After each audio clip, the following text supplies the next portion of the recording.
My name is Kuhlin, and I am a PhD student at the Center for Theology and Religious Studies, Lund University. Today's topic is Pentecostalism in India.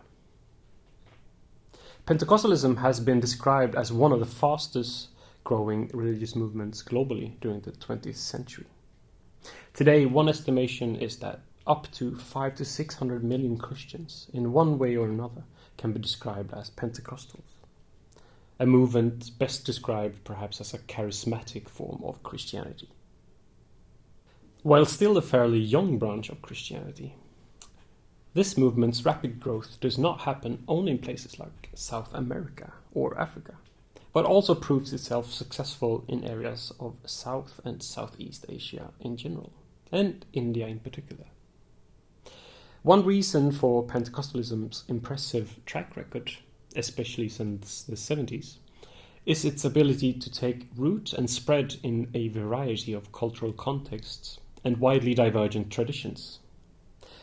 It is often a movement of lay missionaries, preachers and healers, emphasizing a renewal of Christianity and the possibility to reconnect with the Spirit of God.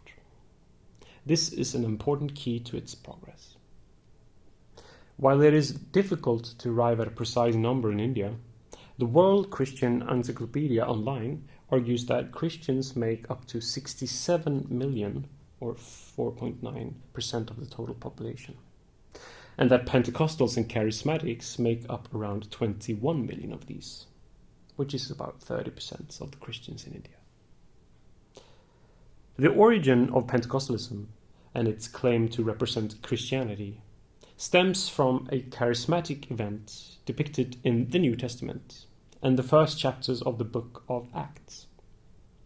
During Jewish holiday called Pentecost around 2,000 years ago in Jerusalem, the Spirit of God is said to have fallen from heaven upon the early Jesus movement and the apostles, disciples, and 120 people who were awaiting a promised power from above and the spiritual strength to go and witness the kingdom of God.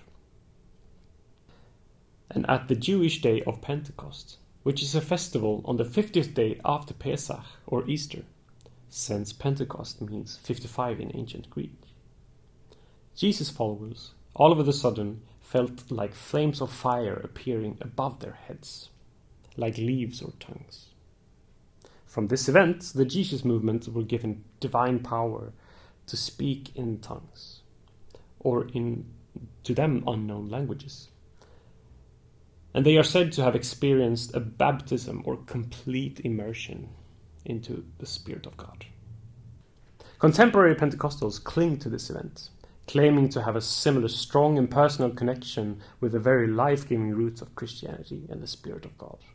More than that, Pentecostalism means that God is interested in empowering contemporary Christians in the same way that God did in late antiquity and in the book of Acts. For a Pentecostal, charismatic Christianity is not over or something belonging to history. I claim that there is something interesting with the Pentecostal claim of a personal connection with God and God's Spirit. And I would like to use the image of the rhizome or the rhizomatic to approach Pentecostalism in India and how this form of faith spreads. That is, the ability of some plant life to seemingly bend indefinitely without breaking and move underneath surfaces define an important aspect of Pentecostalism, borrowing the figure of the rhizome from the French theorists Gilles Deleuze and Félix Guattari. So the rhizome is plant life working like a network without a particular nodal point or controlling center.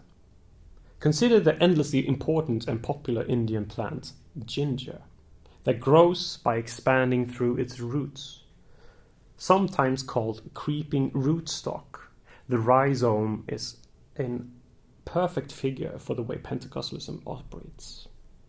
It is polycentric, and like ginger, this form of Christianity can develop many points of intensity or powers of centers, rather than tending towards a single point of control.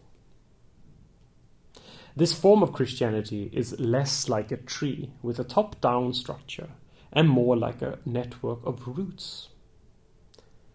Similar to the rhizome, Pentecostalism is then not a form of Christianity that responds very well to anything like a clear power center or top-down hierarchy. Of course, there will be churches claiming to signify institutional stability and claiming to represent a traditional form of Pentecostalism and the charismatic faith. Yet such claims can and will always be contested by other Pentecostals. Further, historical Pentecostalism does not exhibit clear signs of where it begins or where it ends. As we will see later, this applies also to the very origins of Pentecostalism in India, which incidentally plays a very important part in the story of global Pentecostalism as such.